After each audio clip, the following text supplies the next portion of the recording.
Hello viewers, চলে এলাম আরেকটি নতুন ভিডিও নিয়ে। সবাই কেমন আছেন? আজ আমি দেখাবো কিভাবে ক্যানভা দিয়ে প্রফেশনাল লোগো তৈরি করবেন। চলুন ভিডিওটি শুরু করা যাক। সর্বপ্রথম আপনারা গুগল ক্রোম ব্রাউজারটা ওপেন করবেন। ওপেন করার পর সার্চ বারে গিয়ে লিখবেন www.canva.com।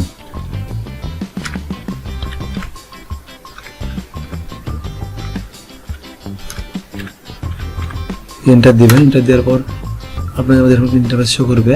আপনি এটাকে লগইন বা সাইন আপ জেনারেট করতে পারেন। আমি এখানে লগইন করলাম। লগইন করার পর এখানে কন্টিনিউ উইথ গুগল ক্লিক করলাম। ক্লিক করার পর আমি একটা যে কোনো একটা ইমেল দিয়ে আমি এটাকে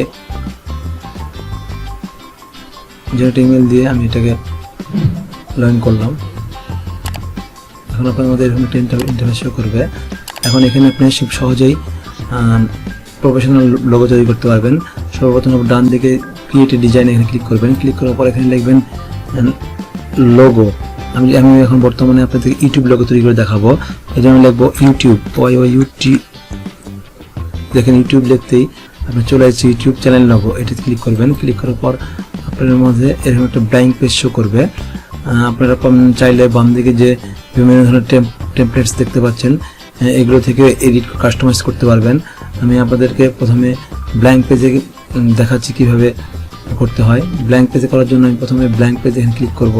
ক্লিক করার পর আমি এখানে একটা কালার সিলেক্ট করব। কালার সিলেক্ট করার জন্য দেখেন আমাদের এই উপরে এখানে দেখেন ব্যাকগ্রাউন্ড কালার লেখা আছে। এখানে ক্লিক করব। ক্লিক করার পর বিভিন্ন ধরনের কালার দেখতে পাবেন। আপনার ইচ্ছা মতো আমি কালার নিয়ে নেবেন। আমি একটা কালার নিয়ে নিচ্ছি। এই কালারটা নিলাম। এই কালারটাকে আরও বেশি অ্যাডজাস্ট করার জন্য আমি উপরে যে ডকুমেন্টস কালার এই প্লাস বাটন আছে এখানে ক্লিক করলাম। ক্লিক করার পর আপনি এই গোল চিহ্নটাকে নাড়াচাড়া করে আমি কালারটা অ্যাডজাস্ট করে নিলাম, যেটা পছন্দ হবে। আমার কাছে এই কালারটা ভালো লাগতেছে, আমি এখন এই কালারটা নিব। আমার এখন ব্যাকগ্রাউন্ডের কালার নেওয়া হয়ে গেল। এখন আমি এখানে আমার চ্যানেলের জন্য একটা এলিমেন্টস নেব। এখানে দেখতে পাচ্ছেন templates, elements, upload, text. Text মানে এখানে আপনি কিছু লিখতে হবে আপনার চ্যানেলের নাম। আপলোড হচ্ছে আপনি যে কোনো কিছু ছবি আপনি দিতে পারেন। আর এলিমেন্টস হচ্ছে এখানে বিভিন্ন ধরনের ফ্রেম, লাইন, অ্যারো, সার্কেল এগুলো নিতে পারবেন। আমি এখান থেকে একটা সার্কেল নিয়ে নিব। সার্কেল নেওয়ার পর সার্কেলটাকে আমি একটি যে কোনো এক কর্নারে অ্যারো চিহ্ন যখন আসবে তখন এটাকে টান দিয়ে বড় করে নিব। দেখেন আমার সার্কেলটা বড় হয়ে গেল। আমি এটাকে এখন আমার মিডিল বরাবর বসানোর জন্য আমি এখানে আমার এই সাইকেলে ক্লিক করব। ক্লিক করার পর দেখবেন এই ডান দিকে এখানে 3 ডট অপশানে ক্লিক করবেন। ক্লিক করার পর এখানে পজিশন লেখা আছে। পজিশনের মাধ্যমে আপনারা যে কোনো একটা সার্কেলকে মাঝখানে বসাতে পারবেন। পজিশনে ক্লিক করার পর এখানে লেখা আছে সেন্টার মানে আমার স্কোয়ারের সেন্টারে ক্লিক করবেন এবং মিডিলে নিয়ে যাবে। এই দেখেন আমি সেন্টারে মিডিলে ক্লিক করার পর আমার যে সার্কেলটা ওই স্কোয়ারের মধ্যে ঠিক মাঝ বরাবর বসে গেল। এখন আমি চাইলে আমার এই সার্কেলটাকে কালার পরিবর্তন করতে পারি। এখন আমি সার্কেলের কালার পরিবর্তন করার জন্য ডান দিকে উপরে দেখেন এই কালারটা দেখা যাচ্ছে, এখানে ক্লিক করলাম। ক্লিক করার পর আমরা ইচ্ছা মতো একটা সার্কেলের কালার নিয়ে নেবো। আমি এখানে লাল কালারটা নিয়ে নিলাম। আপনার ইচ্ছা মতো আপনার কালার নিয়ে নিতে পারবেন। এখন আমাদের লাল কালার নিয়ে হয়ে গেছে। এখন আমি এখানে আমার একটা চ্যানেলের নাম যেহেতু Dsaha Tech, সেজন্য আমি প্রথম অক্ষর একটা ডি নেব। এখানে এলিমেন্টসে ক্লিক করবো। ক্লিক করার পর এখানে বড় ডি সার্চ করবো। আপনার যার ইচ্ছা মতো অন্য কিছু যা নেবেন তাই এখানে সার্চ করবেন, চলে আসবে। আমি ডি লেটার সার্চ করলাম। সার্চ করার পর দেখতে পাচ্ছেন আমার এখানে অসংখ্য ডি লেটার আছে। আমার ইচ্ছা মতো পছন্দ মতো আমি একটা যে কোনো একটা নিয়ে নিলাম। আপনারা আপনাদের পছন্দ মতো যে কোনো একটা নিয়ে কাজ করবেন। আমার কাছে এই ডিটা পছন্দ হলো, আমি এখানে ডিটা নিলাম।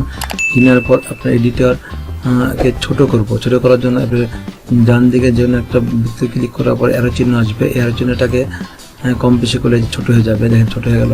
আমি এটাকে আস্তে করে মাউস দিয়ে চেপে ধরে এটাকে মাঝখানে বসে দিলাম।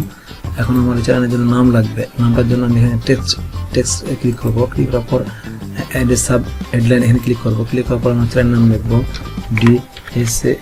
Dsaha Tech, TECH। আপনারা আপনাদের চ্যানেলের যে নাম সেটা লিখবেন। লেখার পর এটাকে আমি এই চিহ্নতে ক্লিক করে নিচে নামিয়ে নিয়ে আসবো।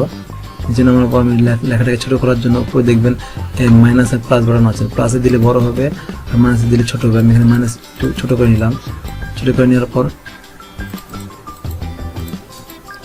আমি এই লেখাটার যদি আমি ফন্ট চেঞ্জ করতে চাই সেখানে আমার লেখাতে ক্লিক করে এখানে গিয়ে আমি এখানে ফন্ট চেঞ্জ করতে পারবো। এখানে অনেকগুলো ফন্ট আছে, আপনার ইচ্ছা করলে যে কোনো ফন্ট নিতে পারেন।